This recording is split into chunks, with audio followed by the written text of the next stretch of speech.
To Rajkrishna chemistry. आज हम बात करने वाले हैं एक ऐसे टॉपिक की जो फिजिकल केमिस्ट्री में बहुत यूज होता है, बार बार यूज होता है और मोस्ट ऑफ स्टूडेंट को इसमें कंफ्यूजन होता है। तो मैं समझता हूँ कि आज की क्लास के बाद ये कंफ्यूजन शायद आपको नहीं रहेगा। प्लीज इसको ध्यान से देखना और पॉसिबल अगर हो तो साथ में लिखते जाना, नोट्स बना लेना और हम इसके बाद इसके क्वेश्चंस भी डिस्कस करेंगे। जी हाँ, हम बात कर रहे हैं मोल की। तो मोल बॉल को भैया सबसे पहले 1896 में एक साइंटिस्ट थे जिनका नाम था ओस्टवाल्ड ने 1896 में सबसे पहले इंट्रोड्यूस किया था। In 1896 Ostwald introduce a word called mole. Mole एक लैटिन वर्ड है। कौन सा वर्ड है? लैटिन वर्ड है जिसका मतलब होता है हीप। हीप का मतलब होता है ढेर। जी हाँ, ढेर। आजकल आम का सीजन बहुत चल रहा है तो बहुत सारे ढेर लगे हुए हैं तो वो ढेर है, वही ढेर है। ढेर का मतलब यह है कि किसी भी ढेर को हम नंबर से भी फाइंड कर सकते हैं, उसका वेट भी कर सकते हैं। और एक और इम्पोर्टेंट बात समझते हैं मोल की। मोल एक ऐसी यूनिट है अमाउंट ऑफ सब्सटेंस की जो उसका वेट भी बताती है और उसका नंबर भी बताती है। दोनों चीजें फाइंड कर सकते हैं मोल से। और जो हमारा मोल यूनिट है इसको 1967 में एसआई यूनिट का दर्जा मिला। मतलब इन 1967 it is accepted as SI unit of amount of substance। Amount of substance की यूनिट एक्सेप्ट की गई, एसआई यूनिट एक्सेप्ट की गई कब? 1967 में। ये तो बहुत बेसिक बात थी मोल की। अब बात करते हैं भैया मोल है क्या। तो मोल अमाउंट ऑफ सब्सटेंस की एक ऐसी यूनिट है जो दोनों चीजों को रिप्रेजेंट करती है, नंबर्स को भी और उसके वेट को भी, दोनों को रिप्रेजेंट करती है। हम इसको समझते हैं जिस तरीके से एक दर्जन होता है, एक दर्जन में क्या होता है? 12 आता है। एक दर्जन, एक पेयर कितने का होता है? 2 का होता है। एक वीक कितने का होता है? 1 वीक 7 डेज का होता है। इसी तरीके से एक मोल इंट्रोड्यूस किया गया। मोल में भी फिक्स नंबर है। जिस तरीके से दर्जन, पेयर और वीक फिक्स है उसी तरीके से मोल भी फिक्स है। मोल के अंदर नंबर भी फिक्स है। ठीक है ना?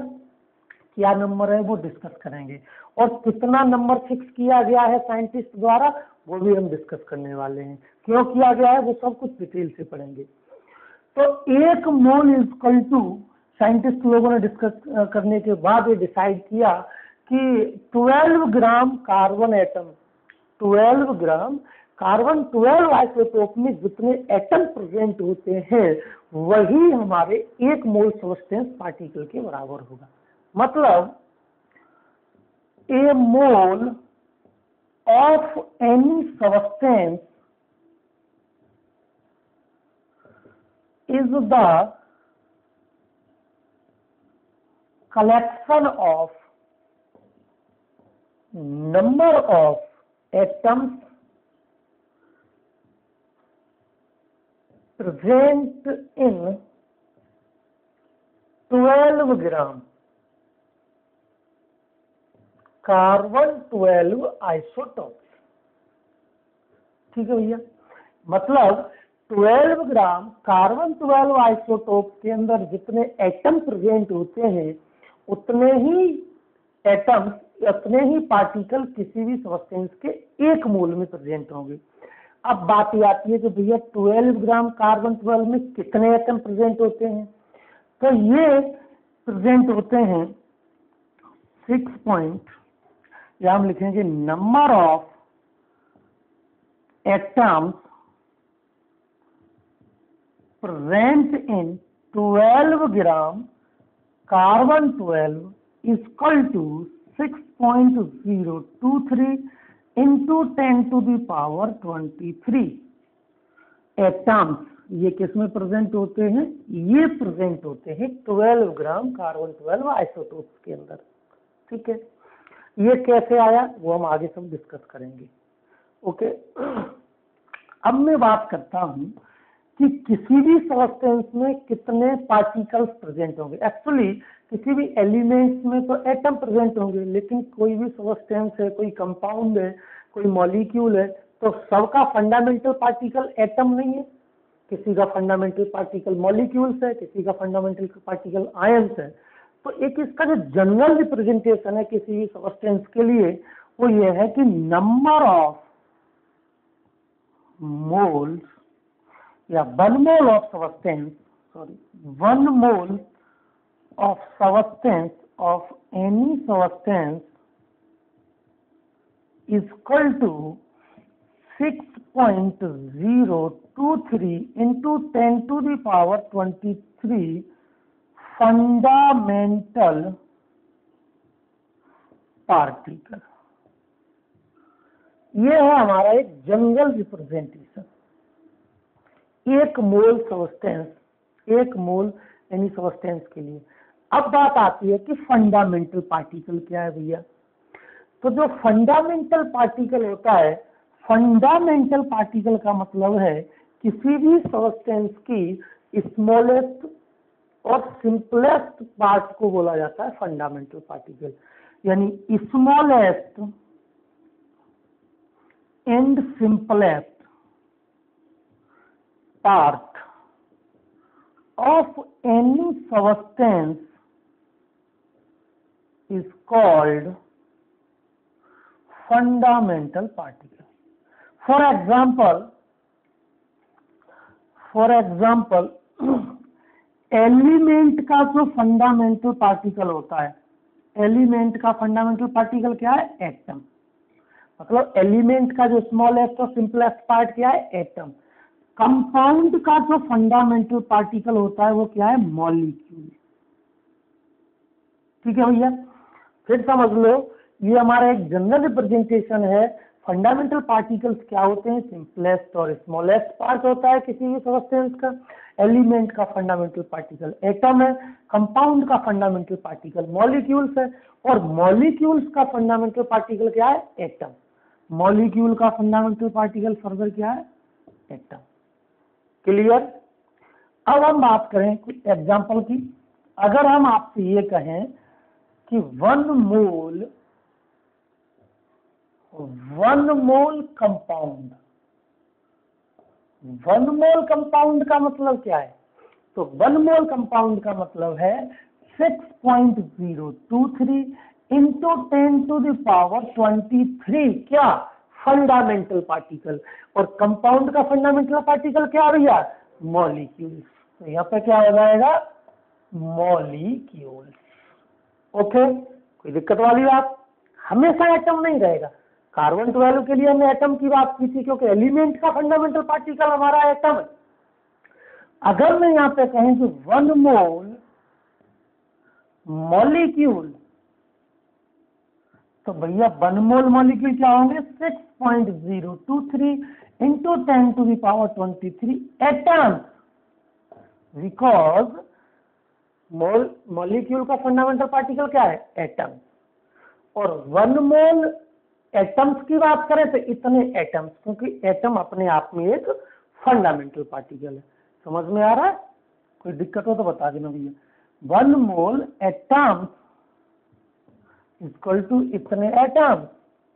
1 मोल आयन तो उतने आयन, क्योंकि आयन अपने आप में एक फंडामेंटल पार्टिकल है। आयंस को मिला करके हम एक न्यूक्लियो कंपाउंड्स का फॉर्मेशन करते हैं।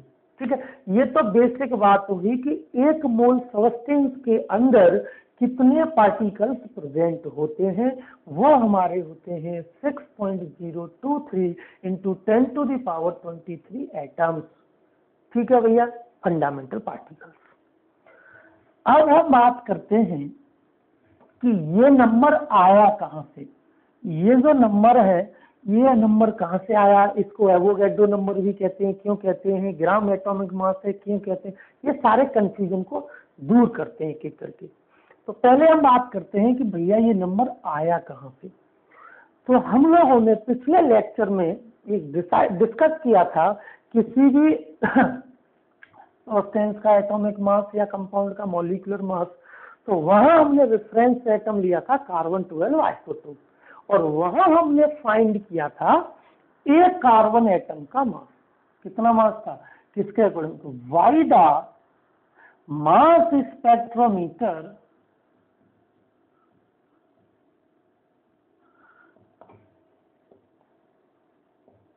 mass of one carbon 12 isotope कितना फाइंड किया था, 1.9926 इंटू 10⁻⁻23 ग्राम। ये एक एटम का मास है भैया। अब हमको इसका रिवर्स, इतने में एक एटम है तो 12 ग्राम में कितने एटम्स होंगे, वही तो हमको फाइंड करना है। कार्बन 12 के 12 ग्राम में कितने एटम्स प्रेजेंट है, तो इतने ग्राम में एक एटम, तो 12 ग्राम में कितने एटम, तो number of atoms present in 12 gram carbon 12 equal to क्या होगा, 12/1.9926 इंटू 10⁻⁻23। और जब इसको हम सॉल्व करते हैं तो वैल्यू निकल के आती है 6.023 इंटू 10⁻23। यही है हमारा एटम्स या आयंस या मॉलिक्यूल्स, या हम बोलेंगे सीधे सीधे फंडामेंटल पार्टिकल्स। तो ये वैल्यू कहाँ से आई, यहाँ से आई। समझ में आया। एक बार फिर देखो, मास स्पेक्ट्रोमीटर की हेल्प से हमने एक एटम का मास फाइंड किया था। अब हमको 12 ग्राम में कितने एटम फाइंड करने हैं, तो एक इतने ग्राम में पता है एक एटम होता है, तो 12 ग्राम में इतने एटम्स होते हैं।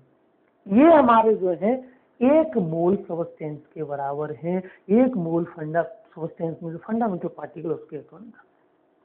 ठीक है भैया, अब हम आगे चलते हैं।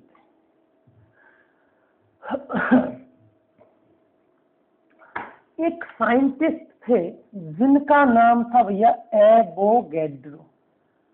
एवोगैड्रो, क्या नाम था, एवोगैड्रो। एवोगैड्रो ने मोल में, आई थिंक मुझे लगता है कोई ज्यादा कंफ्यूजन उनका था ही नहीं, लेकिन उनके रिस्पेक्ट में, उनके सम्मान में जो ये नंबर निकल के आया 6.023 इंटू 10⁻23, इस वैल्यू को बोला गया एवोगैड्रो नंबर। किसके सम्मान में, एवोगैड्रो के सम्मान में। तो हम कह सकते हैं in the honour of Avogadro, this number is called Avogadro number.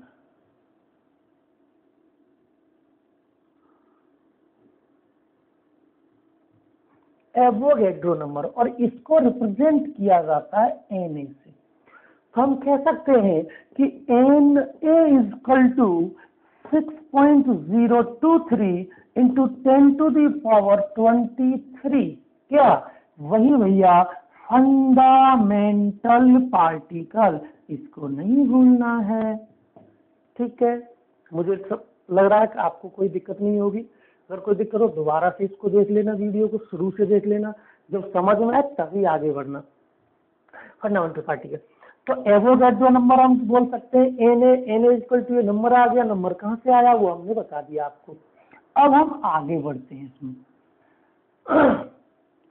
अब हम और आगे बढ़ते हैं, हम देखते हैं। तो हम एक नाइट्रोजन एटम लेते हैं और इस नाइट्रोजन एटम को एक मास लेस कंटेनर में लेते हैं। मास लेस कंटेनर, इसका हमने ले लिया 1 मोल। क्या ले लिया? 1 मोल नाइट्रोजन। तो हमने पिछली क्लास में कुछ डिस्कस किया था। 1 मोल का मतलब हम ये कहें कि नंबर ऑफ नाइट्रोजन एटम, तो कितने हो जाएंगे? n नाइट्रोजन एटम, क्योंकि नाइट्रोजन एटम कितना है? 1, तो किसके अंदर है? मोल के बाद। हम ये कहें कि मास ऑफ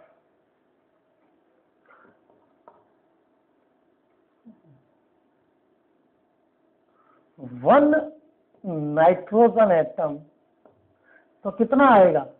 नाइट्रोजन का एटॉमिक मास कितना होता है? 14। तो क्या आ जाएगा? AMU। पिछली क्लास में डिस्कस किया था ना कि अगर हम एक एटम का मास करते हैं तो एटॉमिक मास इंटू AMU, ये पिछली क्लास में डिस्कस किया था। अगर हम बात करें एटॉमिक मास ऑफ नाइट्रोजन, तो कितना आएगा? 40। ये दोनों बातें हमने लास्ट क्लास में डिस्कस की थी। अब हम डिस्कस करने वाले हैं कुछ इंटरेस्टिंग। ठीक है, इंटरेस्टिंग ये है, अब मैं अगर कहूं कि mass of 1 mole nitrogen atom, 1 mole nitrogen atom, तो 1 मोल नाइट्रोजन, एक नाइट्रोजन का मास कितना है? 14 AMU। तो 14 AMU, और इसके अंदर कितने नाइट्रोजन एटम है? Na नाइट्रोजन एटम है। 1 मोल की बात हो रही है तो Na का मल्टीप्लाई कर देंगे।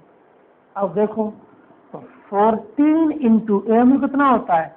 1.6625 into 10 to the power -24 into 6.023 into 10 to the power 23। जब इस वैल्यू को सॉल्व किया जाता है तो ये आता है 1 ग्राम के बराबर। जी हाँ, 1 AMU into Na equal to होता है 1 ग्राम। ये ध्यान रखना। तो ये हमारी जो वैल्यू निकल के आई वो क्या हो गया? 14 ग्राम। मतलब 1 मोल, किसी भी एटम का मोल एटॉमिक मास क्या आता है? ग्राम में आता है। एक और एग्जांपल लेता हूं मैं। मेरे पास है सल्फर एटम। मैं अगर सल्फर की बात करूं, मैं कहूं कि एटॉमिक मास ऑफ सल्फर, तो कितना आएगा? 32। हम कहें कि mass of 1 atom of sulphur, तो कितना आएगा? 32 AMU। बोलो, अरे समझ में आ रहा है ना? और ये आएगा, अगर हम ये कहें कि mass of 1 mole of sulphur, तो क्या आएगा? 32 ग्राम। अभी तो बताया है AMU into Na equal to क्या होता है? 1 ग्राम। तो 32 ग्राम। ठीक है, ये था हमारा। तो अब हमको इससे क्या समझ में आया? समझ में ये आया भैया कि अगर हम किसी भी एटम के 1 मोल की बात करें, 1 mole of element, 1 mole of element करेंगे तो उस एलिमेंट का एटॉमिक मास किसमें? ग्राम में। तो एटॉमिक वेट किसके अंदर? ग्राम के अंदर। समझ में आ रहा है? तो जनरली हम 1 मोल को ग्राम एटॉमिक मास भी बोलते हैं। क्या बोलते हैं? 1 mole equal to gram atomic mass. समझ में आया भैया क्यों बोलते हैं? क्योंकि हमने यहाँ पे फाइंड किया है, अच्छे से डिस्कस किया है। ठीक है। सिमिलरली अगर मैं बात करूं 1 मोल of any compound, 1 mole of any compound, तो हमारा भैया क्या हो जाएगा? मॉलिक्यूलर वेट किसमें? ग्राम में। मॉलिक्यूलर वेट ग्राम में। तो हम इसको ऐसे लिख सकते हैं कि 1 mole equal to gram molecular mass. तो किसी भी कंपाउंड के लिए 1 मोल कंपाउंड के लिए ग्राम मॉलिक्यूलर मास और एटम के लिए या एलिमेंट के लिए ग्राम एटॉमिक मास को यूज करेंगे हम। आगे जनरली इनको यूज करते रहते हैं। ये तो बेसिक बातों की मोल की। अब हम बात करते हैं फॉर्मूलों की, कि जो हमको डिस्कस करना है, जिनसे न्यूमेरिकल सॉल्व करने हैं। आओ भैया, बहुत आसान है, डरने की बिल्कुल जरूरत नहीं है। जो स्टूडेंट डरते हैं केमिस्ट्री से, डर लगता है कि सर बहुत डर लगता है, वो प्लीज आप कंटिन्यू जुड़े रहिए, बिल्कुल डर खत्म हो जाएगा। मैं आपको गारंटी देता हूँ, अगर आप नीट की तैयारी कर रहे हैं तो 45 में से 45 क्वेश्चन सॉल्व करके आओगे। और अगर आईआईटी की तैयारी कर रहे हैं तो मेंस में, एडवांस में मैक्सिमम स्कोर जो आपका होगा वो केमिस्ट्री का ही होगा भैया। अगर आपको शक है तो आप जुड़े रहिएगा और आगे देखिए होता क्या है, आगे क्या होता है। मैं बात करता हूं फॉर्मूलों की। तो number 1 formula, number of moles is equal to, suppose that हमको कोई नंबर दिया हुआ है, कोई पार्टिकल्स का नंबर दिया है, कोई फंडामेंटल पार्टिकल्स दिए हुए हैं और पूछा है कि बताओ भैया इसमें कितने मोल्स होंगे। तो बहुत ही सिंपल फॉर्मूला, रटने की जरूरत नहीं है। ऐसे समझो कि आप लोग मार्केट जाते हो और मार्केट गए, मार्केट में आप बनाना लेने गए और बनाना वाला दे रहा है आपको किलो के हिसाब से और आप लेना चाह रहे हो दर्जन के हिसाब से, तो मामला फंस गया। वो कह रहा है भैया हम तो किलो के हिसाब से देंगे, आप कह रहे हो हम तो दर्जन के हिसाब से लेंगे, तो मामला फंसेगा। तो अब मेरे जैसा कोई व्यक्ति अगर आ गया उधर से तो क्या करेगा कि भैया डजन में 12 जो बनाना है उनका वेट कर लो और कितना वेट आता है उसके अकॉर्डिंग अपना रेट लगा लो। यही तो करोगे।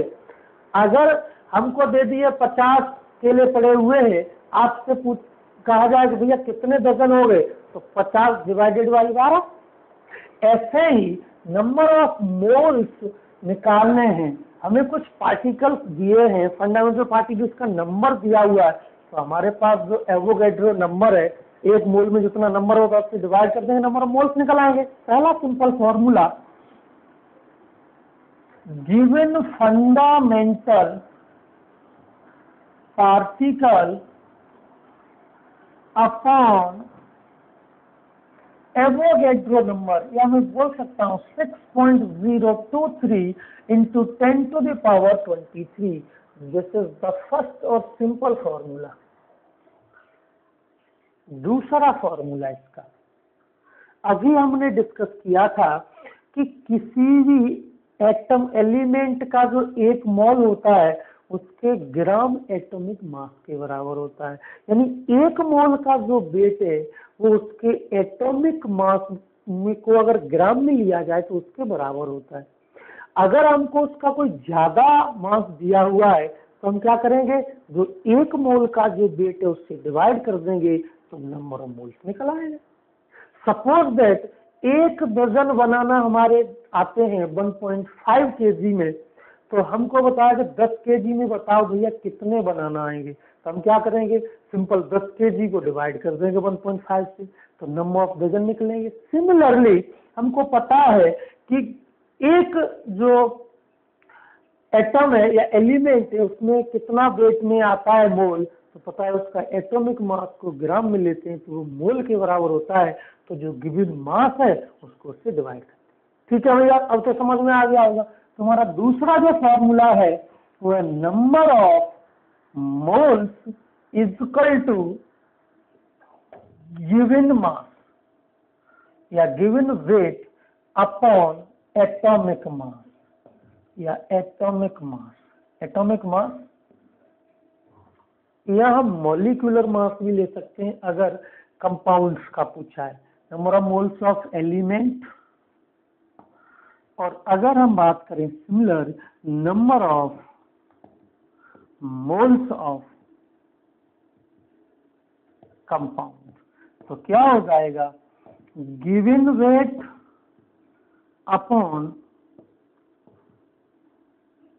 मॉलिक्यूलर मास ग्राम में।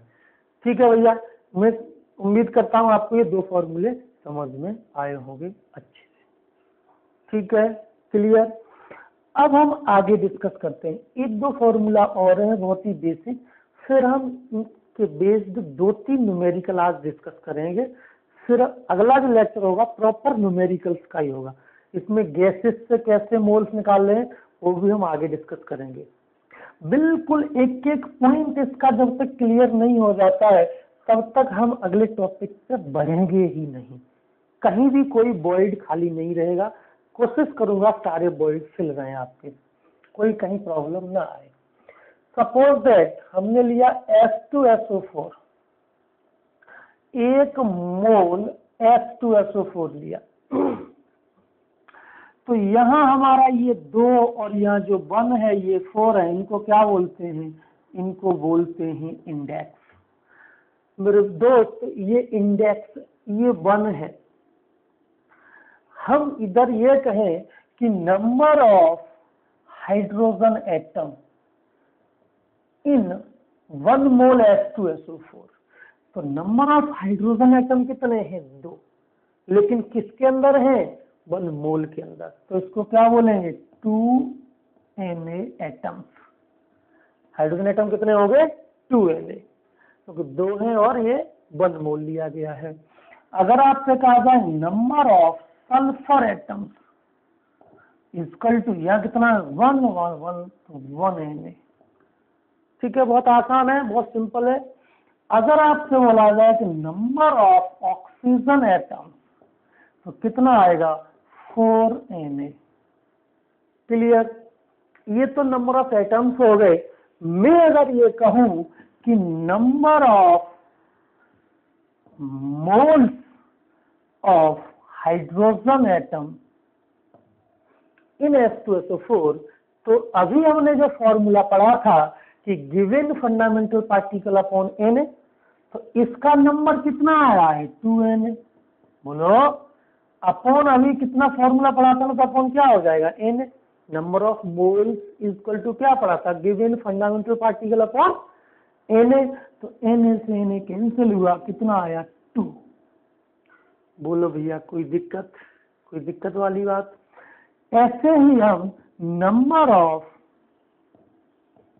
Moles of sulphur atom find करेंगे, तो ये हमारा हो जाएगा 1Na upon Na equal to 1।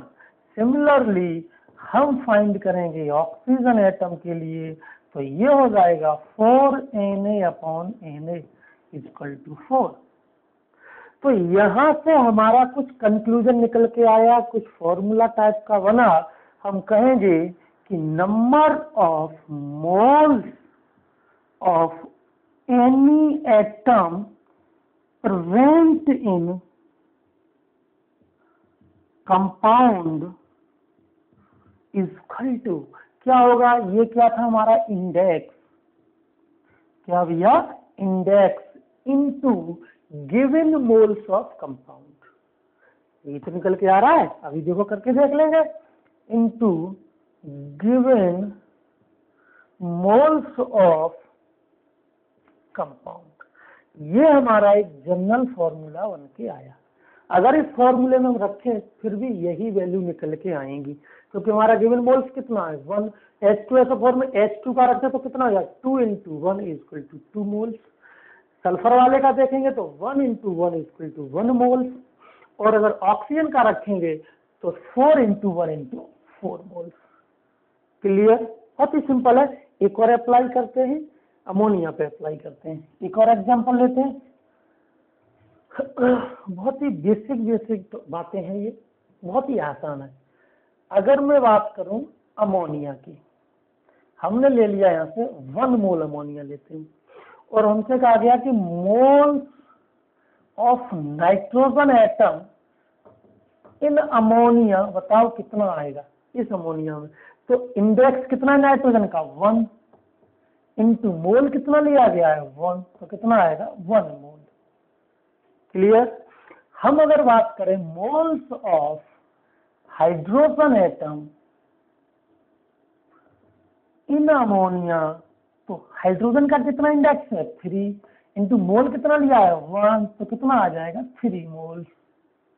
अगर हम 1 मोल की जगह पे यहाँ पे सपोज दैट 5 मोल्स ले लेते, 5 मोल्स NH3, तो हमारा moles of nitrogen atom in ammonia कितना आएगा 1 इंटू 5 इक्वल टू 5, और हाइड्रोजन वाला कितना आएगा moles of hydrogen atom in ammonia equal to 3 into 5 equal to 15 mole.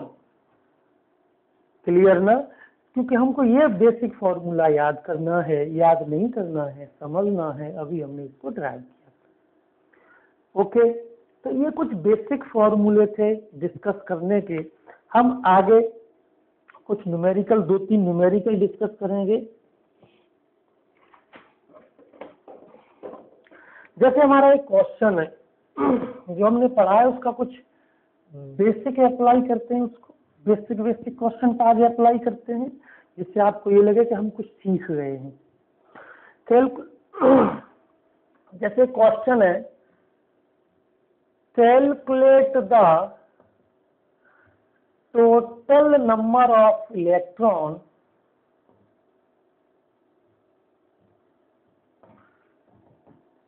present in 30 gram of water. अब देखो, ये कह रहा है कि 36 ग्राम H2O के अंदर कितने इलेक्ट्रॉन्स प्रेजेंट हैं। सबसे पहले हम क्या करेंगे, 36 ग्राम ऑफ H2O में पूछ रहा है, तो हम क्या करेंगे भैया, पहले इसके मोल फाइंड कर लेंगे, सिंपल। तो number of moles of H2O, हमने अभी पढ़ा था कि जो गिवन मास है अपॉन क्या कर देंगे मॉलिक्यूलर मास, अभी डिस्कस किया था। तो 36 अपॉन वाटर का मॉलिक्यूलर मास कितना होता है 18 होता है। देखो H2O में हाइड्रोजन 1 इंटू 2 प्लस इसका होता है 16 इक्वल टू कितना हो गया 18। तो ये 18 होता है इसका मॉलिक्यूलर मास, इससे हमने डिवाइड किया तो ये कितना आया 2, तो ये कितने आ गए 2 मोल। अब हमको 2 मोल H2O में नंबर ऑफ इलेक्ट्रॉन्स निकालने हैं, बहुत आसान है। देखो हम बात करेंगे H2O के कितने 2 मोल की। अभी हम एटम्स निकाल रहे थे, अब एटम के अंदर इलेक्ट्रॉन फाइंड कर लेंगे, बस बहुत आसान है, कुछ ज्यादा टफ नहीं है। देखो जब हम अभी एटम निकाल रहे थे तो क्या आ रहा था 2Na हाइड्रोजन 1Na ऑक्सीजन, अभी फाइंड किया था ना।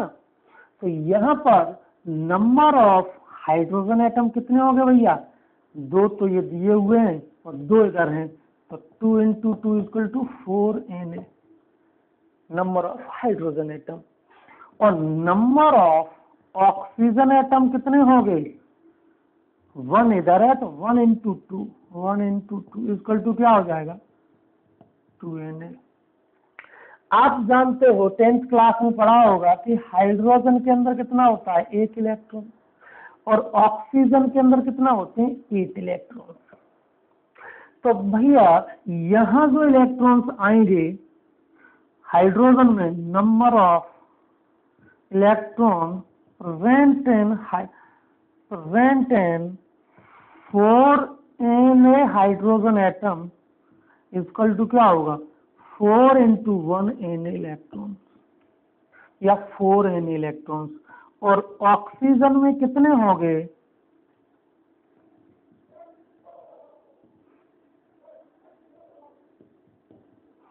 ऑक्सीजन कितना है 2Na में, तो 2Na में कितने हो जाएंगे 2 into 8 equal to 16Na electron.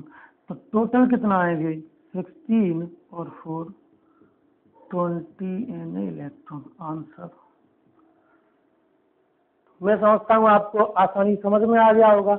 हमने कुछ नहीं किया, पहले 36 ग्राम H2O के मोल्स निकाल लिए, 2 मोल निकल के आए। 2 मोल में हमको पता है कि 2Na हाइड्रोजन है, sorry 4Na atom hydrogen present है, 2n A oxygen atom present है, ऑक्सीजन में 8 इलेक्ट्रॉन होते हैं, हाइड्रोजन में 1 इलेक्ट्रॉन होता है, तो 4 इधर और 16 टोटल 20 n इलेक्ट्रॉन। बहुत आसान है। एक और एक क्वेश्चन देखते हैं, काफी न्यूमेरिकल डिस्कस करेंगे नेक्स्ट लेक्चर में। अभी गैसियस में किस तरीके से मोल्स निकालते हैं वो बचा है पोर्शन, वो कवर करके फिर बाकी सारे न्यूमेरिकल डिस्कस करेंगे इसके। सपोज दैट अगर आपसे पूछा है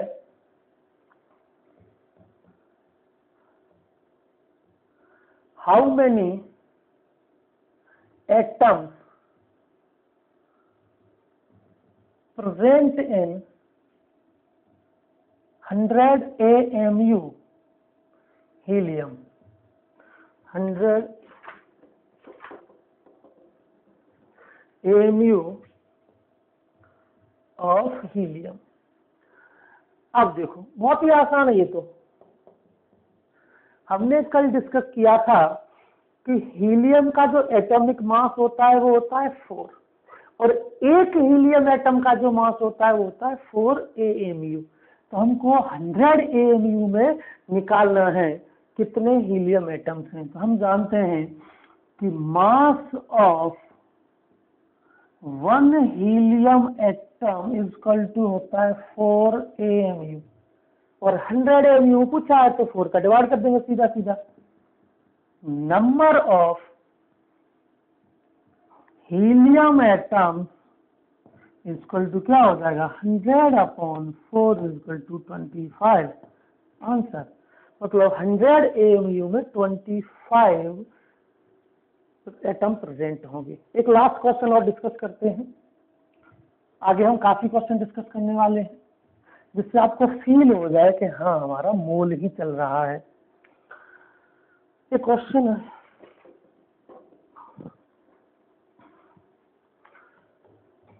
है, calculate the total charge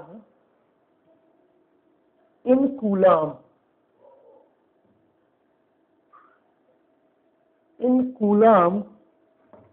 in 27 gram aluminium 3 positive ion। 27 gram aluminium 3 positive ion के अंदर कूलम में चार्ज को फाइंड करना है। ठीक है भैया, बहुत आसान है। हम बात कर रहे हैं एल्यूमिनियम आयन की, तो आपको पता है कि इस पर 3 पॉजिटिव चार्ज है, और 3 पॉजिटिव चार्ज कब आया होगा जब यहाँ से 3 इलेक्ट्रॉन रिमूव किए गए हैं। एल्यूमिनियम था पहले हमारा, यहाँ से 3 इलेक्ट्रॉन रिमूव कर दिए तभी तो आया है। हम यहाँ पे ये कह सकते हैं कि 3 इलेक्ट्रॉन डेफिशिएंट स्पीसीज है या 3 प्रोटॉन रिच स्पीसीज है। 3 प्रोटॉन रिच आयन या 3 इलेक्ट्रॉन डेफिशिएंट आयन। 3 प्रोटॉन एक ही बात है क्योंकि दोनों पे चार्ज बराबर होता है, मैग्नीट्यूड चेंज होता है। तो 3 प्रोटॉन है और 1 प्रोटॉन का, तो हम बात करेंगे charge of ion equal to 3 proton extra charge है और 1 प्रोटॉन का चार्ज होता है 1.602 इंटू 10⁻⁻19 कूलम। 1 प्रोटॉन का चार्ज ऑफ आयन, एक आयन का चार्ज है। हमको 27 ग्राम की बात करनी है, तो 27 ग्राम में मोल फाइंड कर लेंगे। Mole of aluminium 3 positive ion कितना हो जाएगा 27 अपॉन इसका एटॉमिक मास होता है 27, तो कितना आ गया 1 मोल। ये चार्ज है एक आयन का, हम निकालेंगे charge of 1 mole ion equal to क्या होगा 3 into 1.602 into 10⁻⁻19 coulomb into 1 mole के लिए बात कर रहे हैं 023 इंटू 10⁻23। और जब ये वैल्यू फाइंड करते हैं तो ये वैल्यू जो निकल के आती है, ये वैल्यू आती है 96500, तो ये हमारा हो जाएगा 3 × 96500 कूलम, और इसको बोला जाता है 1 फैराडे। तो ये आ गया हमारा 1 फैराडे। तो देखो भाइयों, आज यही समाप्त करते हैं। आगे हम यहीं से आगे स्टार्ट करेंगे। अभी इसमें गैसियस के मोल्स निकालना वो सीखेंगे, इसके बहुत सारे न्यूमेरिकल डिस्कस करेंगे, फिर अगले टॉपिक पे चलेंगे। आप टॉपिक वाइज एक एक वीडियो आपको मिलता जाएगा, आप प्लीज नोट्स बना लीजिएगा। आपको डीपीपी भी मिलेंगे, जैसे ही मुझे टाइम मिलता है वैसे ही अपलोड करूंगा डीपीपी, और हर चैप्टर के बाद असाइनमेंट दिया जाएगा, उसको प्रॉपर सॉल्व कराया जाएगा।